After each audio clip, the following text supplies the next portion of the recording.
ইউক্রেনের president Volodymyr Zelensky অভিযোগ করেছেন যুক্তরাষ্ট্রের ট্রাম্প প্রশাসন ইউক্রেনকে প্রতিশ্রুত 20,000 অ্যান্টি ড্রোন ক্ষেপণাস্ত্র পাঠায়নি, বরং এগুলো মধ্যপ্রাচ্যে মোতায়েন করা হয়েছে।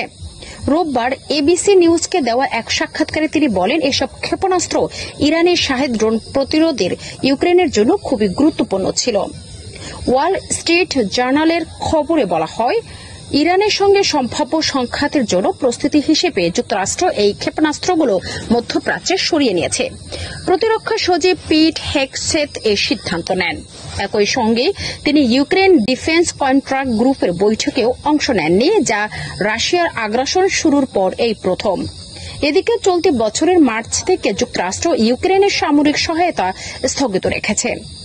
ইউরোপীয় মিত্রদের প্রতি আহ্বান জানালেও ইউক্রেন এখন এককভাবে রুশ আগ্রাসনের বিরুদ্ধে লড়াই চালিয়ে যাচ্ছে। এশিয়ায় সোমবার কিয়েভ বড় ধরনের ড্রোন ও ক্ষেপণাস্ত্র হামলা চালায়। 479টি ড্রোন ও 20টি ক্ষেপণাস্ত্র এই হামলায় ব্যবহৃত হয়েছে, যা যুদ্ধ শুরুর পর থেকে সবচেয়ে বড় রাতের হামলা। জেলেনস্কি বলেন, রাশিয়া প্রতিদিন হামলা চালাচ্ছে আর পুতিন শান্তি চায় না। তাকে থামাতে যুক্তরাষ্ট্র সহ বিশ্ব নেতাদের কঠোর অবস্থান নিতে হবে। তিনি মার্কিন প্রেসিডেন্ট সেই সক্ষমতায় আস্থা রাখেন।